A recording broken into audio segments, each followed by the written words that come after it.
Una niña de 9 meses se ha encontrado bien hasta hace aproximadamente 12 horas, momento en el que empezó un cuadro de letargia, vómitos y episodios de llanto intermitente con un estado visible de dolor. Coincidiendo con los episodios, retrae las piernas hacia el abdomen. En la consulta emite una deposición de color rojo oscuro. ¿Ya hemos hecho? ¿Sí? Ah, ya. Imaginación. El reflujo gastroesofágico en la infancia. Eso no lo hicimos. ¿Es fisiológico hasta los 3 años de edad? No. Se presenta clínicamente con vómitos, disfagia, retraso de crecimiento, infección respiratoria, broncoespasmo y anemia. ¿Sí?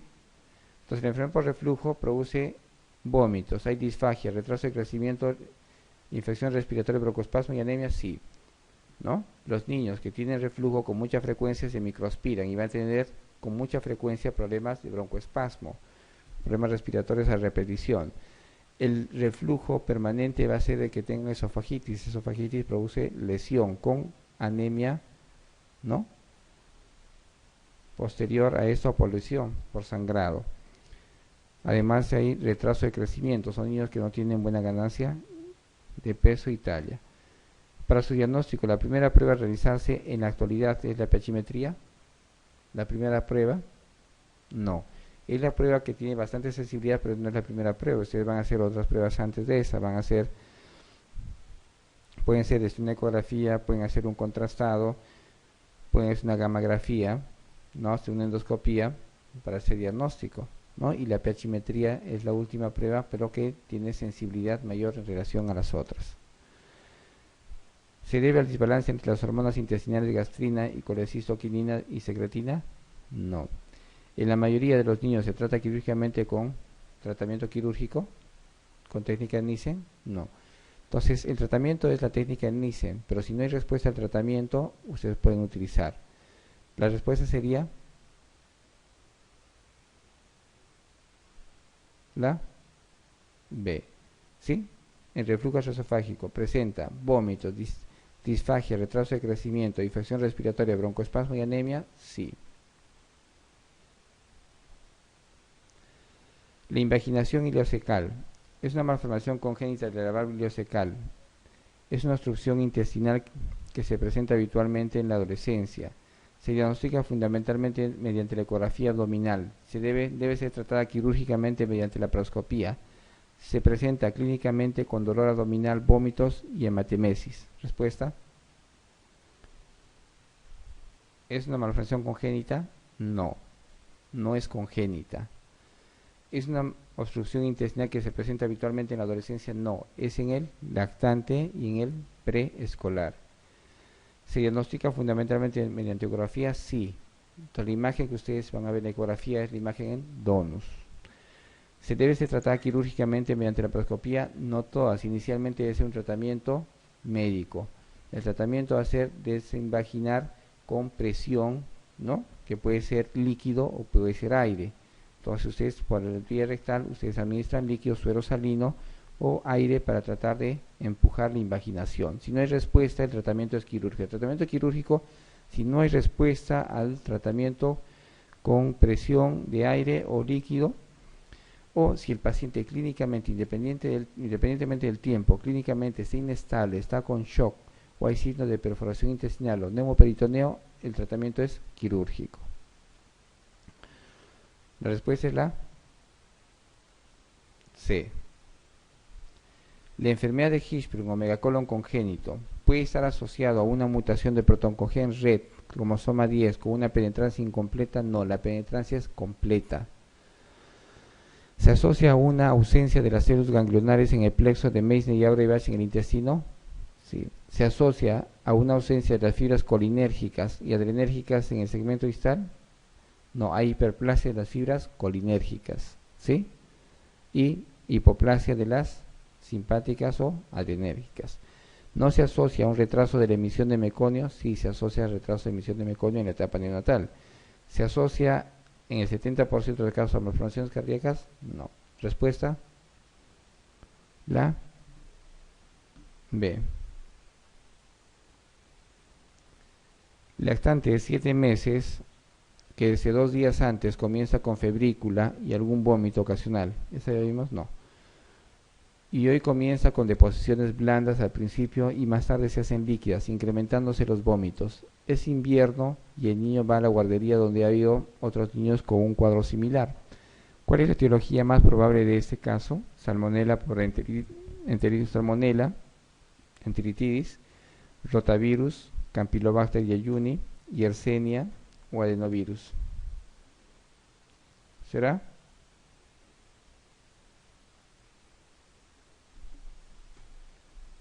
Siete meses, que viene con febrícula, vómitos y luego con deposiciones blandas y líquidas. ¿Qué será? Rotavirus.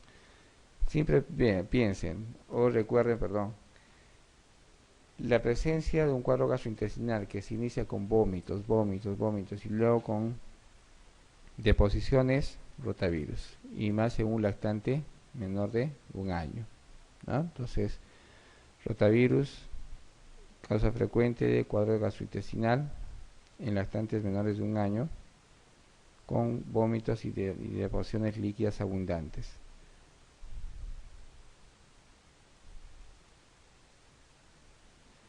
Lactante de 8 meses de vida, presenta una historia clínica de estreñimiento crónico que alterna con diarreas malolientes. Se le realiza una manometría no rectal donde se demuestra la ausencia de relajación del esfínter anal interno. ¿Cuál es el diagnóstico? Enfermedad de Hirschsprung, ¿sí? La hernia diafragmática congénita es una malformación congénita del diafragma, del labio bronquial y del tabique interauricular. El tratamiento quirúrgico debe realizarse en las primeras 24 horas de vida. Se asocia frecuentemente con una comunicación interauricular. La incidencia es más elevada en el lado derecho. La malformación digestiva más frecuente asociada es la malrotación intestinal.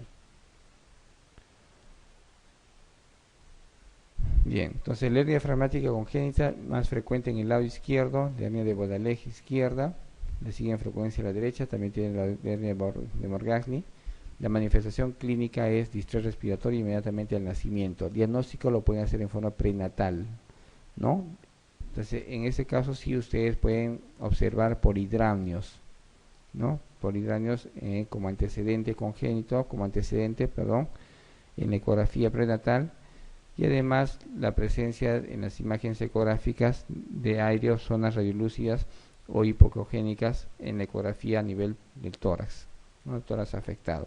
El diagnóstico es prenatal. Inmediatamente nace, ustedes deben intubar al paciente y disminuir el riesgo de hipoplasia pulmonar. La complicación más frecuente de la hernia diafragmática será pero a consecuencia de hipoplasia pulmonar. Entonces, ustedes tienen una masa, la masa intestinal, los intestinos a nivel del tórax, donde debe estar localizado el pulmón no crece y el pulmón se vuelve hipoplásico.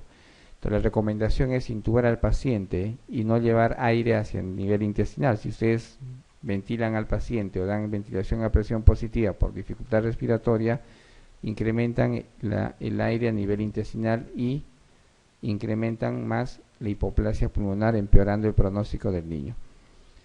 Entonces, la malformación más frecuente asociada a la hernia diafragmática es la malrotación intestinal. Esa es la malformación asociada con mayor frecuencia a la hernia diafragmática. ¿El tratamiento debe ser quirúrgico en las primeras 24 horas? No. El tratamiento debe ser después, si desean, después de las primeras 24 horas o cuando el paciente esté estabilizado. No es una emergencia quirúrgica, no se opera en forma inmediata. No hay comunicación interauricular con frecuencia y la malformación asociada, como hemos mencionado, es la malrotación intestinal. La estenosis hipertrófica de píloro se asocia a una alcalosis metabólica. ¿Ya sabíamos? No. Se asocia a una alcalosis metabólica hiperclorémica más hipocaliémica. Es una malformación congénita del lactante que cursa con vómitos biliosos. El tratamiento de elección es la dilatación endoscópica de píloro. En el 50% de los casos existe una bilirrubina indirecta. La pilorotomía extramucosa y la técnica de Ransen es el tratamiento de elección. Con la técnica de Ransen es el tratamiento de elección. Respuesta, la E. Entonces, hay alcalosis metabólica hipoclorémica, no es hiperclorémica. Es una malformación congénita del lactante que cursa con vómitos biliosos, no es bilioso. El tratamiento de elección es la dilatación endoscópica, no hay dilatación, el tratamiento es quirúrgico y en el 5%, no en el 50% de los casos hay hiperbilirrubinemia indirecta. La respuesta es la E. El tratamiento es la pilotomía, ¿no?, con la técnica de Ramsay. ¿Cuáles de las siguientes afirmaciones relativas al divertículo de Meckel es incorrecta? En algunos casos presenta mucosa ectópica gástrica, es un vestigio del conducto onfalomesentérico, ¿sí? Es un divertículo falso, pues su pared carece de túnica muscular, se localiza en el ilion casi a medio metro, a menos de 1 metro de la válvula ileocecal. Su complicación más frecuente es la hemorragia. La C. Entonces, el divertículo de Meckel es una malformación muy frecuente en la etapa pediátrica. Generalmente cursa en forma asintomática y la manifestación clínica frecuente es la rectorragia o la hematoquesia. Entonces, si ustedes tienen un niño menor de 5 años con hematoquesia o rectorragia, lo primero que debemos sospechar es el divertículo de Meckel, ¿verdad? Cursa en forma asintomática y es causa de transfusión por pérdida aguda, ¿no?, en los lactantes de menores de 5, en los niños menores de 5 años, en los preescolares. La respuesta es la C, ¿sí?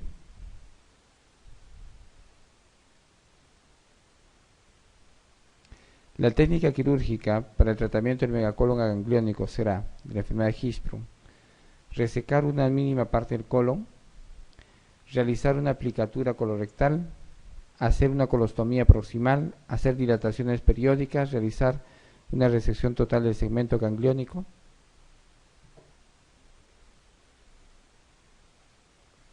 Entonces, se debe resecar en forma total la zona agangliónica, ¿sí?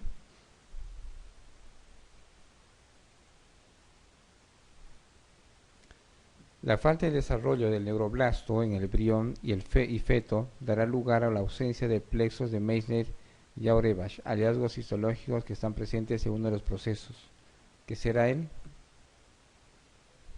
megacolon agangliónico.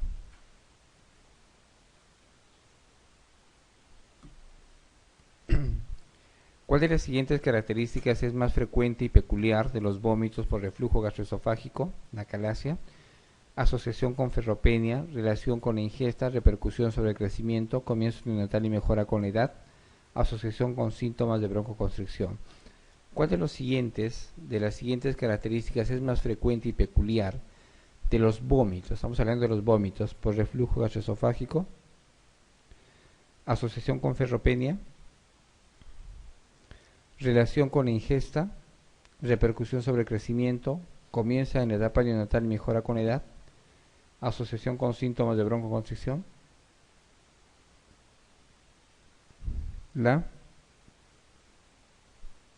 relación, estamos hablando de reflujo gastroesofágico, pero en forma específica estamos hablando de los vómitos, ¿no?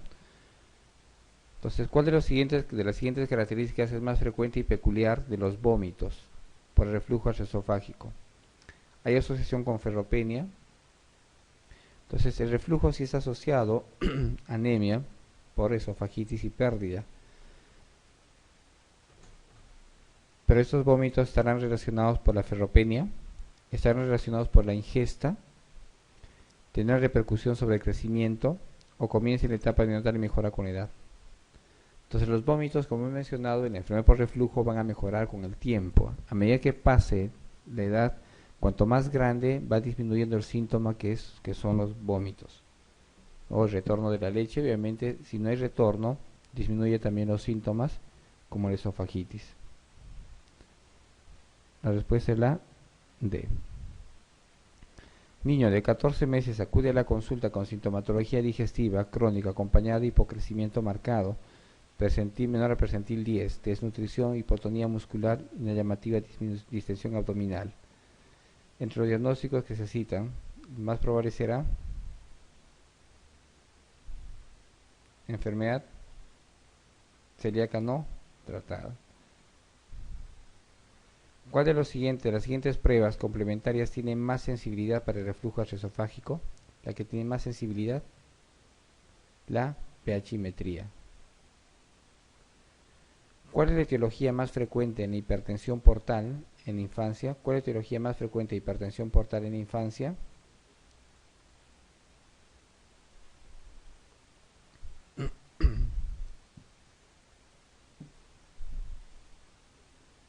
A ver, ¿cuál es la etiología más frecuente de hipertensión portal?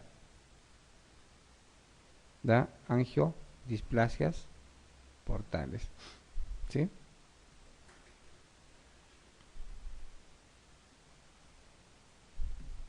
Niña de 2 años que padece un reflujo vesiculolateral grado 4, diagnosticada por cistulografía miccional durante el primer episodio de infección urinaria. Usted desea realizar una gamografía renal para investigar cicatrización renal. ¿Cuánto tiempo después de la infección urinaria esperaría ver signos de cicatrización o iniciales de cicatrización permanente? Lo he mencionado, cuando hablamos de reflujo y hacemos lo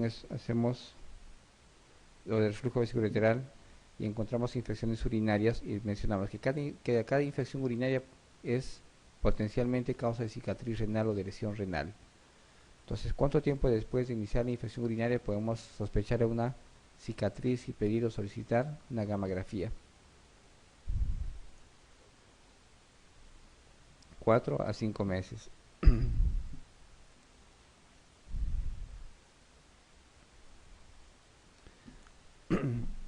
Niño de 10 años se presenta en un servicio de urgencias con dolor inguinal y escrotal intenso, que comienza en forma brusca después de un partido de fútbol. El niño está afectado y se observa tumefacción y dolor en el hemiescroto derecho. No se detecta reflejo cremasteriano y el testículo derecho está elevado y rotado. ¿Cuál de los siguientes tratamientos considera usted que es adecuado para este paciente? ¿Cuál es el diagnóstico? ¿Cuál es el diagnóstico? Torsión testicular. La torsión testicular generalmente es en niños mayores de 10 años, generalmente es por trauma, ¿no? Y la manifestación clínica obviamente es tumefacción, dolor, el reflejo cremasteriano está ausente y el examen que usted debe realizar inmediatamente es un Doppler para ver el flujo. Pero el tratamiento es quirúrgico rápidamente. Ustedes dejan que pase más de 6 horas, el riesgo de disminución o de lesión de los órganos es alto. Entonces, la exploración quirúrgica inmediata, ¿sí? La causa más frecuente, perdón, si la pregunta es el examen inmediato sería ecografía Doppler, acá es el tratamiento, ¿no? La causa más frecuente de enfermedad pulmonar crónica en la infancia será fibrosis quística, nunca se olviden. La causa más frecuente de enfermedad pulmonar crónica en la infancia es fibrosis quística. Ante la sospecha de un niño que padece fibrosis quística del páncreas, ¿cuál es la primera prueba diagnóstica a realizar?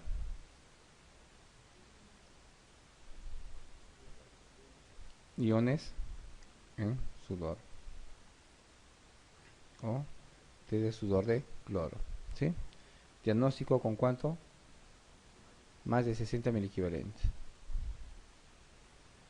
¿Cuál de los siguientes datos de laboratorio no se asocia con una diarrea crónica debido a la mala absorción de hidratos de carbono? Entonces, estamos hablando de intolerancia a la lactosa, ¿no? ¿Cuál de los siguientes datos de laboratorio no se asocia a una diarrea crónica debido a la mala absorción de hidratos de carbono? pH de heces que es inferior a 5.5, aumento de los anticuerpos reductores en heces, test de hidrógeno expirado alterado, esteatorrea CID. Respuesta: esteatorrea. Esteatorrea es la presencia de grasas.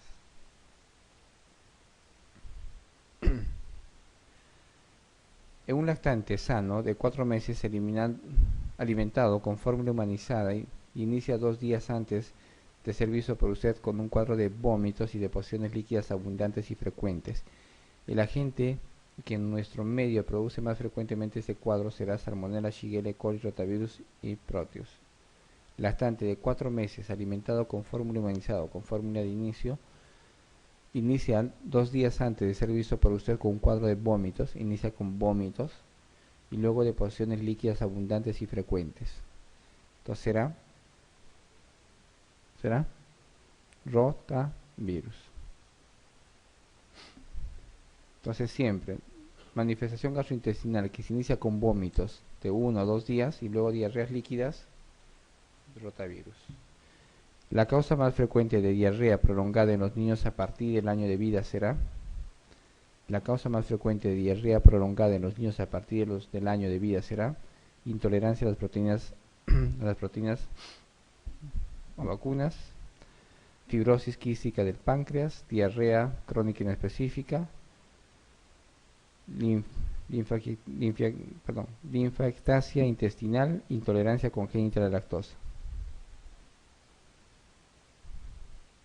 La causa más frecuente de diarrea prolongada en niños a partir del año de vida, intolerancia a las proteínas, eso debe ser proteínas de vaca, debe ser, ¿no? Proteínas vacunas.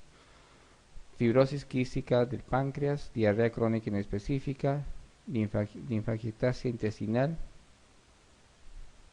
intolerancia congénita a la lactosa.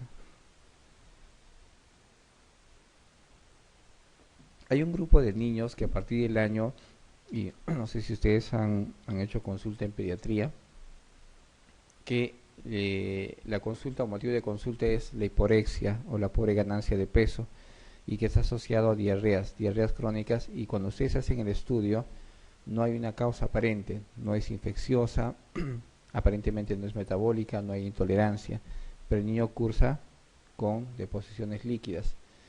Entonces se habla de la diarrea crónica inespecífica, que es transitoria y que se resuelve en forma espontánea. Entonces puede durar meses y recuperan rápidamente el peso o la ganancia ponderal es adecuada, y la causa difícilmente se logra saber, pero se da generalmente en niños mayores de 1 año. Entonces no se ha buscado, no se ha encontrado, causa aparente, no es infecciosa, se ha descartado intolerancia a la lactosa, incluso eso lo que es alergia a la proteína de leche de vacas, que desaparece generalmente al año o debería desaparecer, y solo se encuentran con niños con deposiciones normales pero frecuentes, ¿no? Entonces se habla de la diarrea crónica inespecífica, ¿ya? Entonces, si en la pregunta les ponen que no hay ninguna causa aparente y que es generalmente prolongada en niños a partir del año de vida, hablamos de diarrea crónica inespecífica. ¿Cuál de los siguientes es el tratamiento de elección ante un lactante de 8 meses que presente una diarrea aguda de 24 horas de evolución con buen estado general y signo de deshidratación leve? ¿Qué hacemos? El tratamiento, veamos loperamida, neomicina oral, rehidratación intravenosa, BIC. ¿Qué hacemos? Entonces, el niño, si tiene diarrea y está con deshidratación leve, hidratación oral. Si está con deshidratación moderada, ustedes inician igual la nutrición enteral, y si no hay tolerancia a la nutrición enteral, pueden usar gastroclisis. Si no hay tolerancia a la gastroclisis o la hidratación oral, pueden ustedes utilizar la hidratación endovenosa como plan B. Si está con deshidratación moderada severa, ¿no?, de hidratación por vía endovenosa. Entonces la respuesta en la deshidratación leve será vía oral. El suero que ustedes utilizan es lo que ustedes conocen, ¿no? Suero de hidratación oral, pero hay que tener mucho cuidado. En los lactantes menores de 4 meses no podemos usar los sueros que tienen una osmolaridad alta. Los sueros con osmolaridad alta son la bolsita salvadora o la de la OMS, que tienen sodio de 80 a 90 miliequivalentes. Entonces, mucha osmolaridad para un riñón de un lactante menor a 4 o 5 meses. Entonces, ¿cuánto es la osmolaridad que deben utilizar, o el sodio que deben utilizar? Es de 40 a 50 miliequivalentes en niños menores de 4 a 5 meses. Ya hay soluciones, pueden utilizar Hidrax, si quieren recordar con un nombre comercial, llega hasta 60 miliequivalentes, que es tolerable, pero en niños mayores de 5 a 6 meses sí pueden utilizar, ¿no?, con mayor concentración de sodio. Solo para recordar. Bien, la respuesta será la C. ¿Cuál de los siguientes patógenos entéricos produce diarrea sin invadir la mucosa intestinal? Vibrio parahemolítico invade. ¿Hay toxinas? Sí. Campylobacter jejuni también. Shigella también. Salmonelas también. ¿Quién no invade? El Clostridium. Gracias.